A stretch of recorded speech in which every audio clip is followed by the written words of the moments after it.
I said to him, Mark, this is what your mechanic says. He said, yeah, well, that's probably true, but I didn't use BMW parts because I figured you probably wouldn't have wanted to pay for it. You wouldn't have wanted to pay the cost of BMW parts. And I say to him, well, you don't even know me. This is the plaintiff, Sheila Drabeski. She says she brought her car to the defendant's repair shop to fix her steering. A month later, she had the same problem and brought it back again. That's when he told her he used bogus parts instead of BMW parts. She has to get her car repaired again by an authorized dealer and is suing the defendant for the return of her $2,473.38.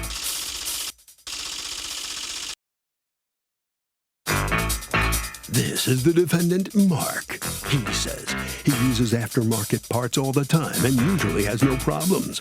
He fixed the woman's steering, and around a week later she started complaining her oil was leaking, and she demanded he fix it for free. Bottom line, this is a 22-year-old car with lots of problems, and the plaintiff thinks he should repair every little thing on her car because he fixed her steering.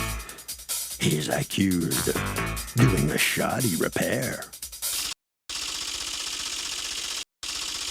The defendant has filed a countersuit for $240, the cost of his lawyer. All parties, please hit your right hand. What you are about to witness is real. The participants are not actors. They are actual litigants with a case pending in civil court. Both parties have agreed to drop their claims and have their cases settled here before Judge Marilyn Milian in our forum, the People's Court. People's Court is now in session. The Honorable Judge Marilyn Milian is now presiding. Litigants have been sworn, Your Honor. Thank you, Douglas. You're welcome, ma'am.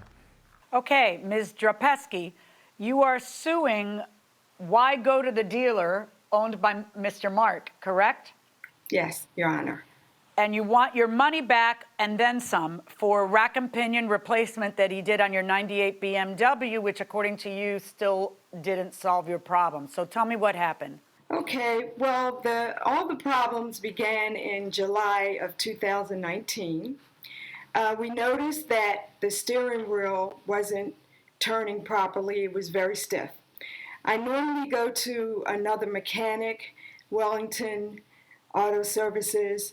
I called them first, and they said that they were booked, they couldn't take me, and it would be a while. And we're only there for a short time in Florida. Originally, we're from Philadelphia.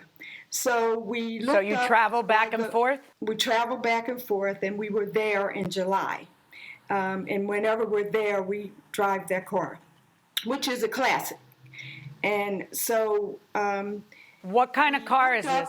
It's a 1998 BMW 528i, and it's a beautiful car. So anyway, we drive the car because we don't really do much when we're there. So we noticed this problem, never had it before.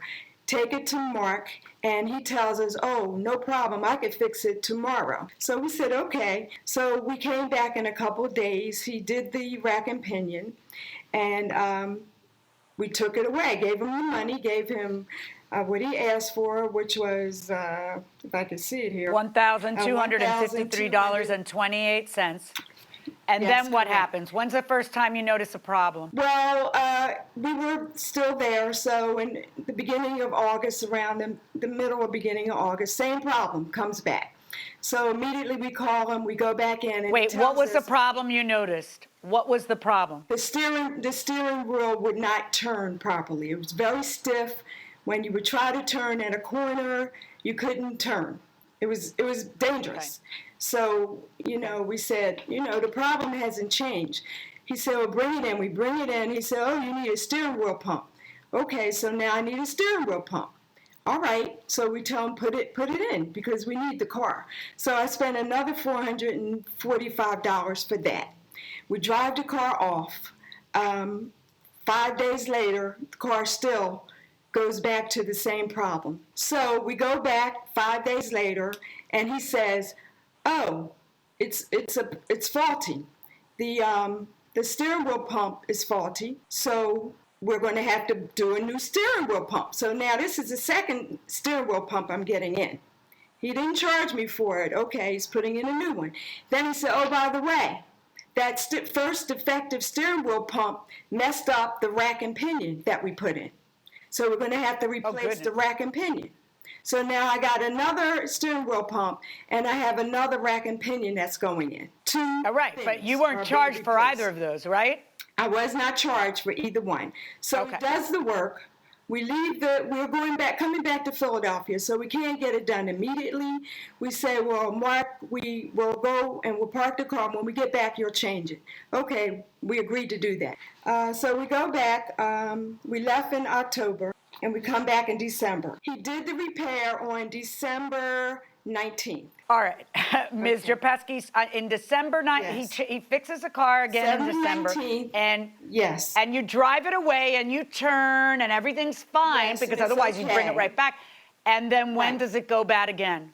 It goes bad December 24th, Christmas Eve, when we try to go Okay, off so at into some the point car. in January, you tell him, I want my money back, correct? No, in January 17th, we're talking to his mechanic, and he says to us, well, I've told Mark many times that he should have never used knockoff parts. He should use BMW parts, because this is a BMW. You don't use these kind of parts. That's why. This is what his mechanic says. So, Do you have an affidavit does from the his flush. mechanic? no, I don't have anything from his mechanic. I don't even know his name. So we go into the office to get an invoice from Mark, and I say to him, Mark, this is what your mechanic says. He said, yeah, well, that's probably true, but I didn't use BMW parts because I figured you probably wouldn't have wanted to pay for it. You wouldn't have wanted to pay the cost of BMW parts. And I say to him, well, you don't even know me. How would you know what I would want Right. to pay? I paid you what you Right. asked for this. Right. I didn't even know you used knockoff parts. I'm assuming Now, when you you're say doing the knockoff job. parts, give me a moment, Mr. Pesky. Mr. Mark, when she talks about knockoff parts, what is she talking about? I don't know what she's talking about. I inform all my customers, and by the way, hello, Your Honor. I inform all my customers that I use aftermarket parts, and if the part is an option, then I would give them the factory part, but I inform them that we always put aftermarket parts on, and the aftermarket parts usually work on the car, no problem. Do you have any paperwork that would reflect what you're saying, that says we're using Not in the paperwork, but I told her that we're using aftermarket parts in the beginning. Oh, watch this. Did he tell you he was using aftermarket parts in the beginning? I have no idea Right, what see- that means. Here's the thing. You should always put that in the paperwork, because I know that usually there's not a problem. A lot of people use aftermarket parts. They're not knockoff. They're not useless. But on a BMW, I don't know that it was ever wise to use our aftermarket parts. So did your employee, did she tell you, hey, your employee just told me there's no way this is going to work with aftermarket? Did she actually complain to you and say that to you? No, I don't remember that at all, Your Honor. What happened was she called me up. She wanted her car fixed. I gave her a price on fixing the power steering pump. Okay, we I don't put have the to power go that steering- far back. Okay, but hold on for me, because we don't have to go that far back, because there's really no dispute about anything. You acted totally appropriately. You couldn't have been nicer. You keep fixing the car every time she comes. You're honoring the warranty. Here's the problem, though. She doesn't want to visit you. You ain't her boyfriend. She doesn't want to see you all the time. She wants to be one and done. And so, as it turns out, it looks like maybe the aftermarket parts aren't working on the BMW. Like I was trying to say is, when she brought the car to me the first time, I put an aftermarket part in. And then we flushed it out and we put a power steering pump on. Then she said she couldn't come back until after November because I said I'll replace the rack and pinion because she was away. And I said, okay, when you come back, we're on the phone with the parts guy. And she demanded to speak to my parts guy. My parts guy said, don't worry, we'll replace the rack and pinion. I replaced the rack and pinion again, and then I flushed it again. Okay? I did everything that I could. I told her that I said, listen, I said, obviously, after flushing it, two rack and pinions and a power steering pump, there's a problem with the car. It must have to have a rack and pinion part. And that's why I got the factory part there. I told the factory part is this much money. I said, the part that you paid for. When I you will say take factory that part, amount you off. mean an actual BMW, which is funny because the name of your business is Why Go to the Dealer. That's the actual Yes. name of his business, is Why Go to the Dealer. That's who you went to. Yes. Why Go to the Dealer? And then Yes. Apparently, go to the dealer. All right. So, well, actually, you still don't have to go to the I- dealer. You just got to get the dealer part. But, Right. Yeah, well, all right. So I then you offered- tell her, all right, I'll replace it, but you got to pay the difference between the aftermarket part and the BMW part, because obviously the BMW part is much more expensive. It's good. Right, and I Did said. you ever tell "Take her the I five-" didn't think you'd want to pay the difference? No, I never told her that. I gave her the option of afterwards, not in the beginning. I told her I'm using the aftermarket part. I didn't give her, she asked as a factory, I said, no, it's aftermarket. And I explained to her the aftermarket parts usually work all the time. 9 out of 10 times, we never have a problem with them whatsoever. Not whatsoever. So that's why I buy aftermarket. And the reason why. Yeah, those no, aftermarket you know, companies are out. there shouldn't be a problem unless there's a problem, and then now we have a problem. So her Right. feeling is, and I know she's suing you. Let's talk about all the things. Is that a real lobster on your wall? It's a lobster I caught, yes. Get out of here. That is Yeah, a it was 5 pounds. scattywampus. Yes, wow. 5 pounds. Yeah, I love diving. Wow. Did you, wait, you ate it, right? You ate the Oh, innards. yeah, ate them. Yeah, Oh, ate the yeah, innards. I mean, okay, have 'em because shelled. otherwise, all right. Okay, would smell. let me ask you, Ms. Drapesky, you're suing for all kinds of stuff. By the way, have you gotten the car fixed? Have you taken it somewhere to get fixed? Well, pandemic came, and the car's sitting in the garage. So we haven't really gone back to do anything yet. I came Are down you there are you spending the pandemic in Florida or in Pennsylvania? No, I'm in Pennsylvania, but I came back to file the second lawsuit. I came down there on purpose because I was so determined to bring him to court.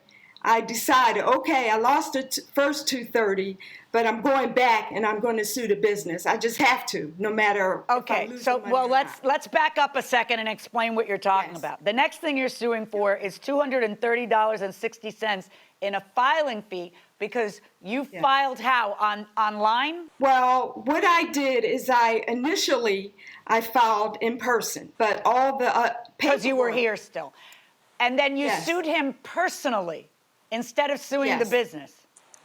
Correct. Okay, and then you And- go to court. You hire a lawyer, which is the subject of your counterclaim. Well, and the lawyer charges you $240 to Well, to my move lawyer- to dismiss it. Yeah, go ahead. My lawyer, I contacted my lawyer and I said, I called her up and I said, you can't sue me personally. You have to sue the corporation because I'm protected in Florida. I mean, that's a corporation. And my lawyer then contacted the judge and asked the judge, why are they suing Mr. Mark from Wygo, the dealer? And then the judge sent out a letter asking Ms. Penske about why he's suing Mark. Well, she never responded. So the judge dismissed the case without prejudice against me. Okay, Then now she the way then- that works, because it makes it sound as though your lawyer's talking to the judge over lunch. That's not how your lawyer files a motion to dismiss, saying Right. you can't sue him personally, which you can't, because you didn't do business with him personally. You did it with the corporation. He's protected. That's how corporations work. You filed the wrong way, and so now you and that judge dismisses your suit, and you are suing him for the $230 for the suit that you filed wrong? Well, yes. Now, How do there you is a figure? catch to On that. what planet would There's a that be catch. appropriate? Well, all right. There's a catch to this. The judge And gave me- $104 to fly back to file it, get right? there. Yes, right. And he's I supposed to was pay that. afraid That's to not do it happening. on the So really, e-court. let's talk about the real thing. The real thing here is that, according to you, you still have a problem. Have you taken it to be fixed anywhere else? No, but I contacted my original service provider, which is Wellington, and asked them what would it cost at this point in time to fix my car. Now, ironically, you're I said, well, you know, I have a rack and pinion that Mark put in there. It's not the original that I normally had. He said, well, where do you get that from? Because I've searched everywhere for every vendor and I can't find any rack and pinions. So we're going to have to rebuild the rack and pinion that's in there. That's why the price is different from what maybe Mark paid. It's like $800 difference that I'm going to have to pay to get this thing rebuilt. That's in there, Mark, if how they much could do was it that you told her she would have to pay in order for you to purchase the BMW part? How much more was it? I believe you have the receipt from BMW that says how much the factory rack and pinion there is. So Mark, you then tell her it'll be another $500. She doesn't like it, but you would have resolved it for $500. What I told her was, she said she wanted all her money back, right? And I said, well, the factory rack and pinion is $1,700 and change, and you have the paperwork from BMW. And so I told her, well, just tack the $500 from what you paid, or tack $500 and change from the $1,700 and change, and then I'll eat the labor, and you got to pay the difference for the factory rack and pinion. Now the funny part is, she so said it would have that been a difference between the part that cost $500 and the part, so it would be an additional $1,200. Yeah, she would have to pay $1,200 because she did pay for the $500 for the rack and pinion, and it's not her fault that the rack and pinions didn't work the two. So I'm a fair guy. I do not agree with you, Mr. Pesky, that he has to pay for BMW parts. It obviously costs a lot more to have dealer parts. I need you to listen. I need you to listen, though. Okay. You know, nowhere does it say they're BMW parts. And the fact is, 80% of these repairs will be with, I'm throwing out the number 80, but a really large majority are going to be aftermarket parts unless you go to the dealer. And you went to a guy whose business is called Why Go to the Dealer? So it's kind of funny, but it's not. The difference that you are going to have to pay to get BMW parts is something that I'm not going to find him responsible for. The work that you did for her for $1,253.28, that was entirely for the rack and pinion, and that's what is a problem. She has had this problem and had to come back to you over and over and over. So here's how I'm going to rule. He does not have to pay for your filing fee for the first case. He does not have to pay for your flight to come down. And he does not have to pay the difference between aftermarket and BMW parts. On your counterclaim against her, you need to go seek your lawyer's fees in that case that got dismissed. And on your lawsuit against him, this repairman told you that for $884.92, he would rework that rack and pinion? Yes. The full price because was you can't get parts thanks to COVID? I don't know if it's related to COVID or what is it, but he said they would have to rebuild that rack and pinion that's in my car. And they gave you the quote of $884.92? No, they gave me a total quote of $2,000. It's on the Wellington I got receipt. I got it.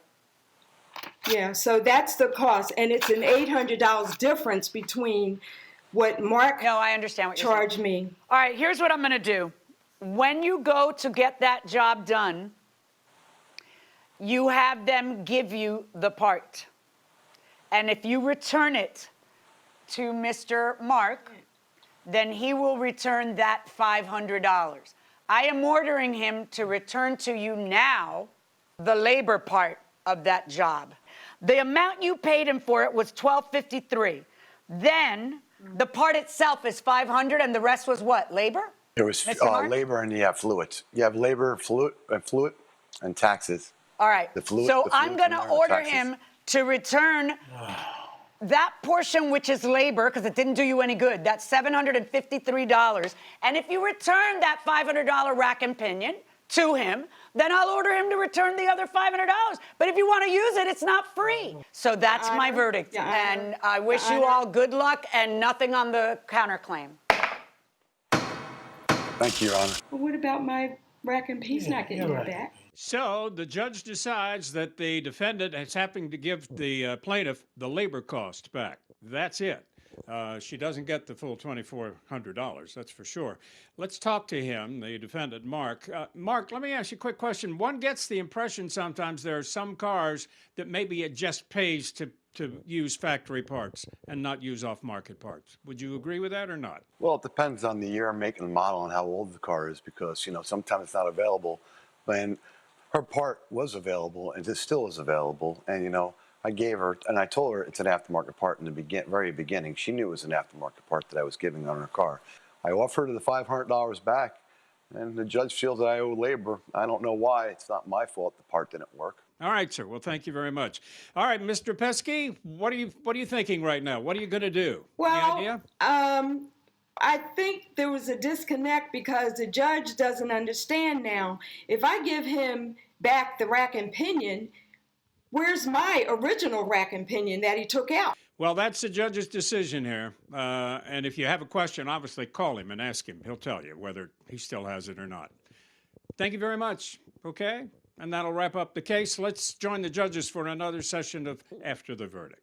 These cases that involve mechanical repairs to cars that just don't come out right are like the worst possible cases for judges to sort out. Yeah. Because they can be really complicated. They're complicated, they're not easy to resolve, but when both parties are mad at you, like these two are, and unsatisfied, that probably means you got it right. Well, you know, the thing is, yeah, she doesn't have her old rack and pinion because it was faulty. Everybody agrees that her rack and pinion originally was faulty. There was no question about it. So what's that? That was no good. Yes, you don't have that, You know but that is worth zero. Right. Because that's why you brought the car in to begin and with. now she because has it a was rack and faulty. pinion in the car. Right. She got back every penny he charged her for the rack and pinion. Right. Except for the part. And if she returns it, she'll get that as well. Exactly. But if she doesn't return it, then she got the value of having a part, because a part costs money. Exactly. And her previous part is worthless. So I didn't think she would be returning that rack and pinion. Right. But then what she got, which is fair, I think, is the rest of the money. Right. Well, she also initially in another lawsuit tried to file a lawsuit against him personally. And of course, the reality is that case gets dismissed by a Florida judge because corporate identity has meaning and it's important. And the reason people like this mechanic, Mark, who seems like an honest mechanic, the reason they take the risk of opening a small business like that is because corporate identity limits their liability and they're not going to be financially ruined by something that goes wrong. Right. They won't lose their house and their personal possessions or their car. You know, they're protected. I don't think she's ever going to be able to sue him personally unless she can No, show she can never sue. gross That's why- negligence or an intentional tort or something of that nature, right? Right. So Rich wants to know this. Hey, Harvey, Judge Millian just recently rendered a $3,000 judgment against a 15-year-old juvenile who was accused of shooting out a car window with a BB gun. What is the youngest age an individual can be found liable in a civil court of law? Wow, that is a good question. I am telling you, we have had people's court cases. I want to say that there was a kid 5 or 6 years old who was found liable. His parent was also found liable for negligent supervision. But typically, a child needs to know right from wrong before they can be personally sued for negligence. And that's one of the reasons why it is incumbent on parents to supervise their children. Because if they don't know right from wrong and they can't be sued, the parent sure can if they're not supervising. When a child knows right from wrong will depend. And that's why judges will ask young kids questions about whether they understand the distinction before they actually get up on the stand. If they don't understand the distinction, they can't go up on the stand, but also they probably can't be sued, but their parents can. That will do it for this case. Litigants for the next case are inside the courtroom. This is the plaintiff, Justin Medeiros. He says he hired the defendant to move him from Massachusetts to Florida, and she botched the job and damaged his stuff. If that weren't bad enough, the truck she used wasn't big enough to hold all of his stuff, and he had to rent a truck himself and drive his remaining belongings to Florida himself. He's suing for $4,850.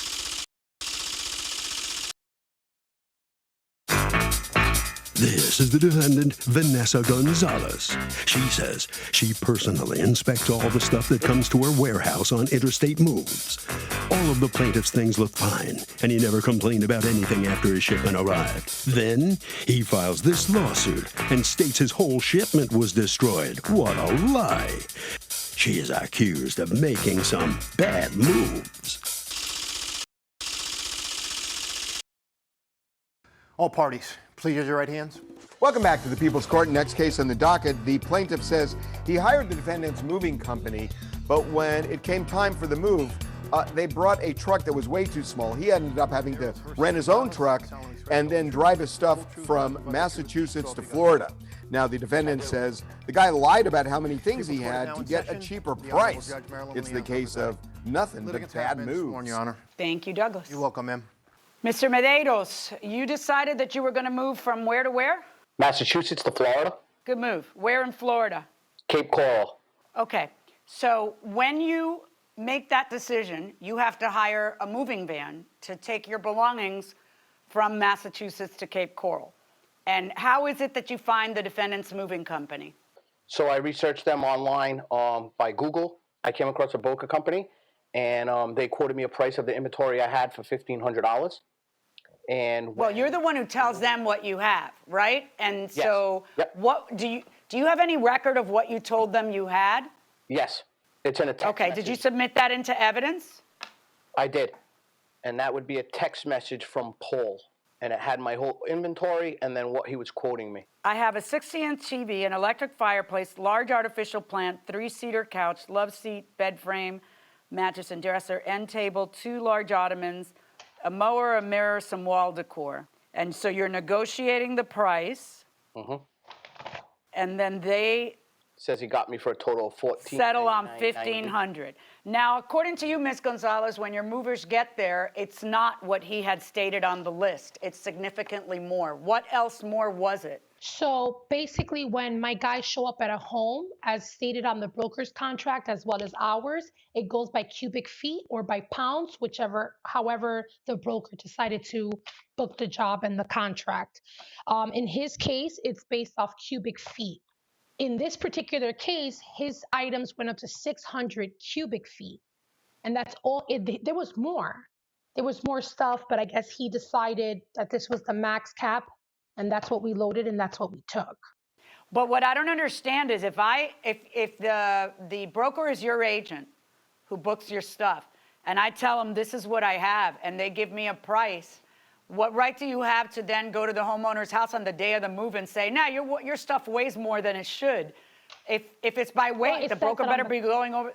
Yeah, but now you got them hostage. You see, I know that people in his position are constantly underinflating. They always say, "Oh, it's just a few odds and ends, and it's a lot more." But I also know that people in your position often then say, when you have a gun to their head because it's the day of their move, "Oh, no, it's going to cost you a lot more." So I'm trying to figure out where this falls in that continuum, right? So you guys get there, and you guys tell him. We give a if I could- revise before we touch anything. You give him how many times, what percentage of your cases do you end up giving a revised at the scene? Sometimes there's maybe 40%. So you give him a revised contract, you tell him, if you want us to move you, you got to pay us X. And all of a sudden it goes from 1,500 to what? His grand total came out to $35.75. However, on his inventory list, on his original with the broker, he had 22 items and 40 pieces, and we loaded 70, 80, 90, 100. Okay. So in any event, what ends up happening is you do agree to the different move price, correct? And in fact, even that truck isn't enough. You end up having to rent another truck to take all your stuff down. And you gave away a bunch of stuff, right, Mr. Medeiros? Yes, Judge, and I'm gonna Okay, tell you why. so if it's good enough for you, it's good enough for me. You have a new agreed upon price and you sign that. And then you even have more stuff you want to take because you turn around and you have to rent a vehicle. But what the real meat and potatoes here is not that you're suing for the added cost. You're saying they destroyed your stuff. So talk to me. Tell me what happened. Yes. So they damaged a 60-inch Vizio TV. Okay. How old was that TV? It was purchased last year around the holidays, right after Do Thanksgiving. you have a receipt for it? I do not. All right, so let's move on. What else? You've got here bureau leg. What happened? Your Bedroom bureau set. leg came off? Yep. Is that the footboard of the centerpiece. same bedroom set? So Is that the it's same bedroom set? but it's 3 different pieces from it. So it's the headboard, the footboard, and the bureau legs. Okay, and how old is this bureau set? It's a little over a year old. Do you have a proof of that? Because it looks older than that to me. I do not have a receipt for that, no. Okay, and then you're also claiming for the leather love seat. So let's see the things you're claiming. There's this scratch here. There's the erosion of bonded leather, because I can see that that's what it is. It's just the bonded leather. It's the pleather, basically, because it's just you know what bonded leather is? It's when they take all the little bits of leather and melt it together and then put it on top. It's not an actual hide. That, I recognize that peeling because I've had bonded leather, for years, where that happens, which is why I don't have bonded leather anymore. So tell me how that would be the mover's fault. So on the inventory list, it states the conditions and everything that something is in.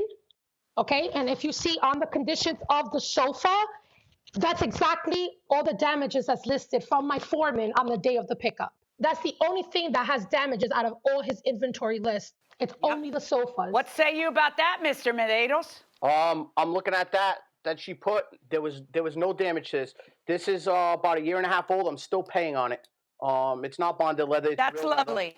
You have no receipt for it, and I have evidence that they said it was completely damaged, and you signed the inventory list. Why would you sign it if it says it was damaged? I have a receipt for it. Why would you sign the inventory list that says that the sofa was already damaged if it wasn't already damaged?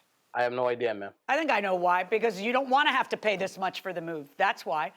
But we've got an additional problem. Ms. Gonzalez, what did you ever, according to you, he never filed a claim, but according to him, he submitted it. Yeah, but he gave me a copy of a claim he submitted.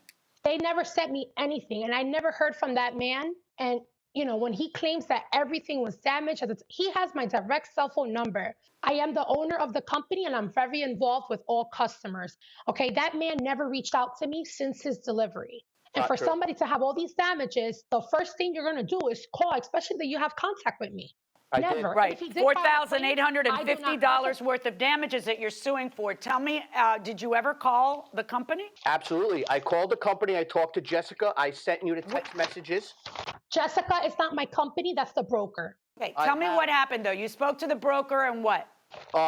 She said that she's very sorry about this and to go ahead with making a move claim. I sent a claim in. Okay. I actually even have the claim back. So to say I never contacted them. Okay, and what happened with the claim? The claim, they said that they want to give me $144. Right. Because that's a third party. That's not somebody in my office. Okay, but you're saying okay, it doesn't really matter much, folks. It is the claims management company for, how does this work? Are you a franchise, Ms. Gonzalez?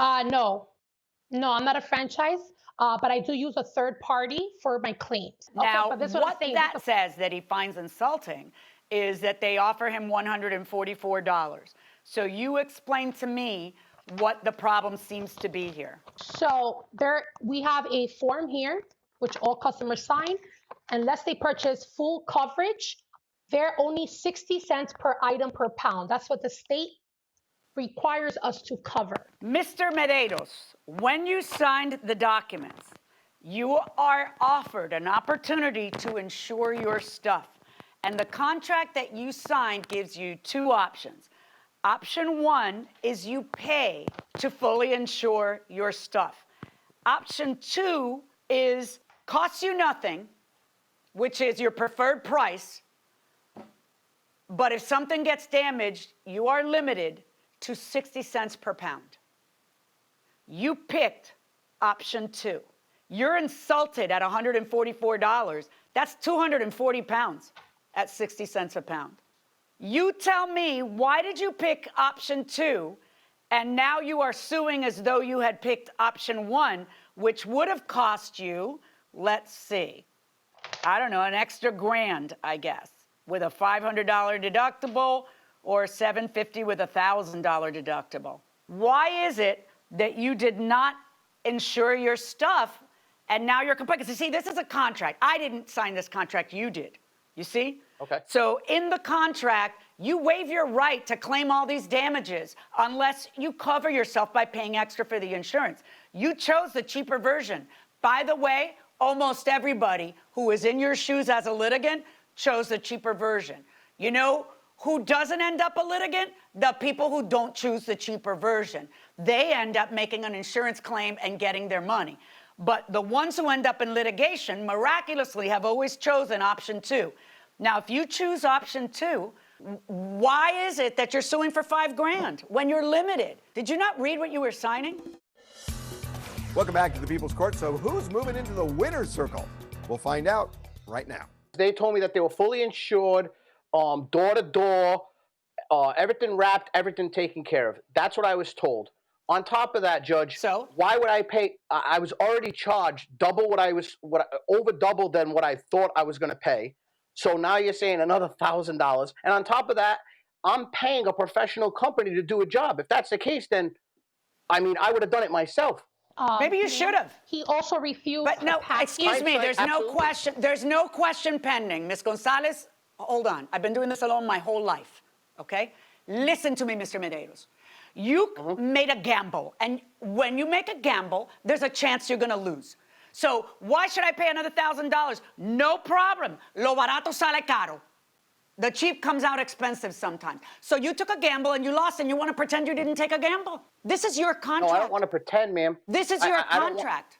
This is your contract. In your contract, you say, I waive my right to sue for anything other than 60 cents a pound. So I'm holding you to your contract. I see a broken TV. I know it happens sometimes. I'm ordering Ms. Gonzalez that you can put this through with your claims people or however it works, that they in fact pay the $144 that they offered him. That's my verdict. Good luck, folks. Thank you. Thank you, Your Honor. So the plaintiff fails in his lawsuit, and he's held to what he signed in the contract. I wonder what his decision is and how it's bothering him. Let's find out. Mr. Medeiros, how do you feel right now after the judge made her decision? What are you thinking? I mean, I don't know how you pay a company $4,000 and then they make $5,000 worth of damage. You're talking up to $9,000, and I'm going to get $144 back. It's kind of slap in the face. Well, unfortunately, you got to live with it because you signed that contract. There's not much you can do now. You understand that, don't you? The judge's hands were tied. I understand that. All right, I'm sorry for you. I know you're not happy. I wouldn't be either. All right, Ms. Gonzalez, does this kind of thing happen a lot? The judge seems to think a lot of people always take the cheaper option. Is she right? They do. They do. And a lot of people refuse packing materials, and, you know, we just have to wrap it with a regular blanket. It's going cross country. It's going on several trucks. Things may happen. That's why it's highly suggested to get extra insurance. All right, well, congratulations. Thank you very much. All right, Thank let's see you. what the judges Thank think you. about It was a pleasure. this. And here they are. Time for another session of After the Verdict. Every time you enter into a contract, Marilyn, you're gambling. You're gambling on one end, I'm gambling on the other end, that you're going to be able to provide certain goods or services, and I'm going to be able to provide the money at the moment of truth, etc. And it's no different with a moving company, right? Right, but you know, buy the insurance you intend to enforce. Right. When you go into that moving company casino, you have a choice. You can take option A or option B. And option A is kind of crappy when you only get 60 cents a pound for stuff that gets damaged. But the reality is when you move, stuff's gonna break. Yeah. The house you're leaving is gonna get damaged. The house you're moving into is gonna get damaged. It's not a perfect world. A bunch of your stuff is gonna get broken. In fact, you and I just moved our 3 daughters from Miami to DC last month. And we did it ourselves. We did it ourselves. We did it People thought I ourselves. was nuts, and you were nuts. Yeah, but the kids were whining about it too. This is why. And right, but in this case, he ended up complaining that he had to get it. He mismanaged his move, either on purpose or through incompetence. Right. He mismanaged the quote. So he really has nothing to be angry about in trying to recoup it on the other end. And that bed that he was showing was not worth the kind of money that he was asking either. Not that it matters, because at the end of the day, it's the contract. Absolutely. And hey, moving is either the American adventure or the American nightmare. Right. So sometimes it's a little bit of both. So Lori wants to know this. Hey, Harvey, if somebody gets hurt on my porch, are my husband and I responsible to pay all the medical bills? Well, not if you're not negligent, Lori. If they trip over their own feet, you're not responsible. If, however, the porch isn't level and they hit something that they couldn't have seen, then you're going to be on the hook. It all depends on negligence. See you next time.